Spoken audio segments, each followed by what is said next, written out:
bisogna riconoscere l'errore grave.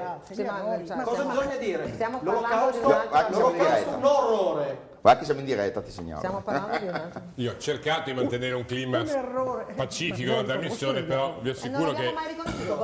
Sto dicendo che se vogliamo pacificare bisogna prima di tutto riconoscere gli errori. Allora, le responsabilità del fascismo con le leggi razziali, puoi dire è stato un erroretto da penna rossa anziché blu. Ma quando mai? Il parlamentare della Repubblica semplifica questa questione in questa maniera. Ma per carità, veramente siamo messi malissimo come Parlamento della Repubblica. Che la risiera di San Sabba, ma sì, era soltanto senta, lei adesso non tiri fuori gli argomenti che abbiamo parlato prima. La risiera di San Sabba è un orrore della storia, esattamente come le foibe. E nel momento in cui, infatti io sto dicendo che bisogna riconoscere che rappresento in questo momento una formazione politica che ha nel suo patrimonio tutta la storia del movimento sociale italiano, dall'altra parte bisognerebbe riconoscere le colpe del comunismo internazionale e nazionale. Ce l'hai ancora, lascia parlare degli altri, no? Ma cosa? Scusa, avete parlato finora voi. Scusa, non le state riconoscendo. Sono loro che devono riscrivere la storia. Dobbiamo riscrivere loro. Le parole chiare che ho usato io nei confronti dell'Isiera, usatele anche voi nei confronti delle foibe. Fatelo. Ma l'abbiamo fatto? No, non è vero. È tutta la sera che giustificate i crimini del comunismo. Tutta la sera. Non è Leggete i paragonabile. messaggi, vedete se siamo già pieni telespettatori. Non è paragonabile. Scusa, la risiera di San Sabba si inseriva comunque in un discorso che tiene insieme Auschwitz, che tiene insieme Dachau, che Cosa ho detto? Orrore della storia. e sono attribuibili ad una sola parte, al nazismo e al suo alleato il fascismo. Le foibe sono uno strumento utilizzato non solo dai comunisti, non solo dalla resistenza, non solo dagli islami. Ti è chiara la differenza? Se non è chiara te la rispiego. Vedete che giustificate Sono cose diverse, sono storicamente cose diverse. Storicamente cose diverse. Vi prego, una cosa, secondo uno per volta, secondo lei, per superare questo che purtroppo, io dico sempre, la politica è uno spaccato dell'Italia, questo clima lo si avverte diversamente, non ci sarebbero stati i cortei contrapposti a Padova, non c'è stata questa cosa che credo tutti siano d'accordo vergognosa della lapide a Venezia. Torino. Ma secondo lei, per andare avanti, parliamo di cortei contrapposti. Viene fatta una fiaccolata, vengono dati i permessi, a Padova è successo questo, vengono dati i permessi ovviamente dalla questura per la fiaccolata per il giorno del ricordo e c'è una reazione da parte dei centri sociali di Padova con una manifestazione non autorizzata contro la manifestazione, contro la fiaccolata fatta dai ragazzi di destra di Padova. Credo che sia il movimento sia quello di Casa Pound.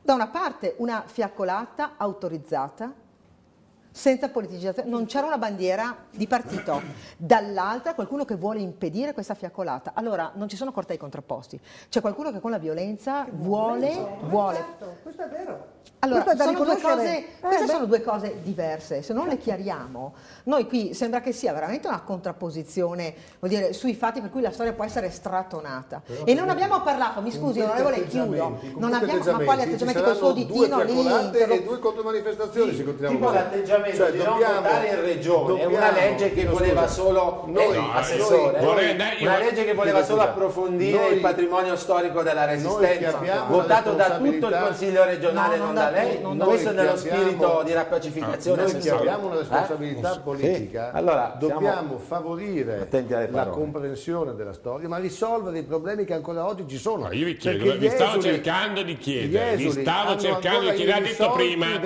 vi stavo cercando di chiedere, secondo lei, partiamo da lei, per superare questo clima, allora usiamo questo termine, questo clima, di cui stasera abbiamo un esempio, forse esasperato, forse parziale, non lo so, ma di un clima che si è ripercorso su piazze diverse in Italia.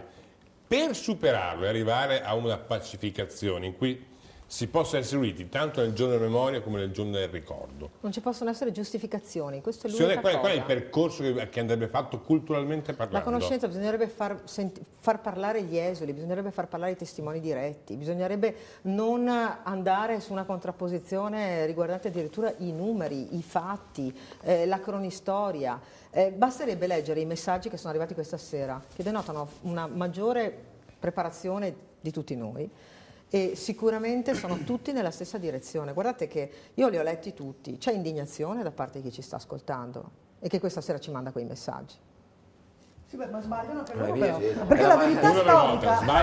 Sbagliano anche loro, perché loro dovrebbero dire, come ho detto io fin dall'inizio, quelle sono state atrocità che sono state commesse e che tutti noi condanniamo, e riteniamo giusto quindi il giorno del ricordo, riteniamo giusto che venga spiegato, insegnato a scuola, ai bambini dalle elementari in su fino all'università, è giusto. Però bisogna riconoscere anche tutti gli altri errori che sono stati commessi. L'obiettività è che c'è il giorno della memoria. Abbiamo il giorno della memoria, esattamente. Cioè gli errori commessi da una parte e dall'altra. Posso dire che a me piacerebbe di più che ci fosse un solo giorno.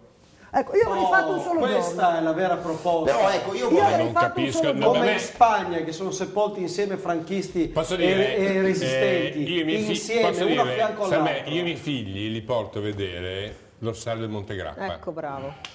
L'Ossale del Monte Grappa, e bellissimo. chi lo conosce capisce qual è io credo che lo spirito di due giornate importanti, di due, insomma, la giornata della memoria e la giornata del ricordo, dovrebbero servire per ricordare e per essere di insegnamento per il futuro. Assolutamente. Ok? Allora, ad esempio, quando si fa la giornata della memoria, ricordarsi che quando tu poi crei un nemico, una paura, e che il razzismo è una brutta bestia, e quando c'è la giornata del ricordo, secondo me, il tema che la guerra e l'odio etnico sono pericolosissimi. Allora, a me piacerebbe che alla manifestazione per la giornata del ricordo non ci fosse Casa Pound, che è un movimento dell'estrema destra, perché adesso l'assessore Donald Trump, che è sempre un po' furba, fa finta che siano stati dei bravi ragazzi. Casa Pound è un movimento neofascista. Sono dei bravissimi ragazzi. No, lei ha detto, c'era anche Casa Pound, ma sono dei gruppi era il neofascisti. comitato 10 febbraio Quello che che prende anche sì, all'avviso dell'assessore finisco il ragionamento. Hanno fatto qualche cosa per me. Finisco il ragionamento. Se vogliamo, lo dico Elena sul serio, se vogliamo onorare per davvero i morti italiani, una gran parte di quali, voglio dire, erano uccisi solo in quanto italiani, ok? E non perché, e quindi considerati responsabili di tutto quello che aveva fatto il fascismo in quegli anni da quelle parti. Io credo che se noi vogliamo onorare quei morti, non dobbiamo strumentalizzarli politicamente. E quindi operare una grande operazione di pacificazione storica rispetto a quella vicenda. Tenendo conto, guardate, che io rispetto alla questione che ponevate prima tra partigiani e fascisti, io credo che tutti i morti abbiano diritto all'umana pietà, ci mancherebbe altro. Le ragioni per cui muoiono le persone poi sono anche diverse. E quindi io credo che in Italia ci sia stato chi ha lottato per liberare questo paese, e sono stati inglesi, americani, esercito italiano e partigiani, cattolici, liberali, monarchici e comunisti. E c'erano altri che erano alleati con i tedeschi, che hanno fatto quello che hanno fatto i tedeschi, Hitler e il nazismo. Questa cosa qua dobbiamo mettercela via, è così. L'Italia non ha potuto affrontare il tema delle foibe, sì perché c'era il PC, sì perché c'era Tito, ma anche perché non abbiamo mai fatto i conti con il fascismo, perché Berlusconi dice che il fascismo tutto sommato non è stata una vera dittatura, li mandava in villeggiatura agli avversari, non è stato così. E gli italiani non sono fammi finire, e gli italiani non sono sì, perché per e gli italiani non sono sempre e comunque brava gente. Gli italiani hanno fatto i massacri che hanno fatto quando erano in guerra, come tutti gli altri paesi. Come tutti no. Come tutti no. No, ma non si può mettere. Scusami, in Nord Africa i gas li abbiamo sperimentati noi in Nord Africa. I gas li abbiamo sperimentati noi in Etiopia. Studiati un po' di storia. Scusi, io posso dire soltanto questo. Allora non c'è il quando si arriva a questo livello è inutile controbattere, perché non si vuole.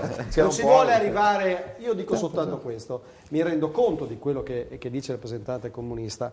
Però potrei anche dire, l'ho detto prima, che secondo me per arrivare a una vera pacificazione nazionale bisognerebbe dire che molti giovani di 16, 17, 18 anni che in buona fede hanno fatto una scelta diversa da quelli dei partigiani, essendo italiani, dopo 70 anni di storia meriterebbero di avere un po' di rispetto agli altri. Però questa è un'altra pagina, perché oggi siamo qua a discutere delle foibe del giorno del ricordo. Io dico, è mai possibile che a 70 anni di distanza ancora non ci rendiamo conto che ci fu un disegno preordinato di pulizia etnica compiuto dalla gerarchia comunista? Allora io faccio una proposta. Torniamo a dagli italiani in Slovenia. Dallo Stato Maggiore Ticino. Vedete che posso... No, si fermi un attimo.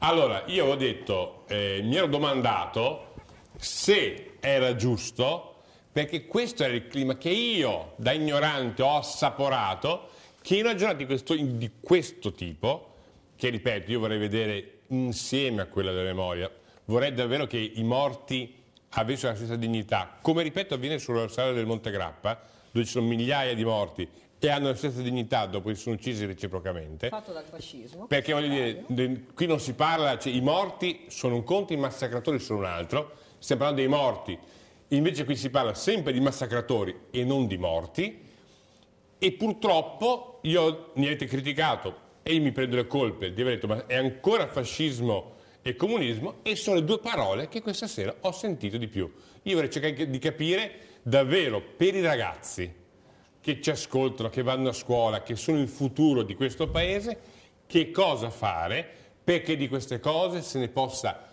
parlare senza alzare la voce. Pubblicità, no, pubblicità.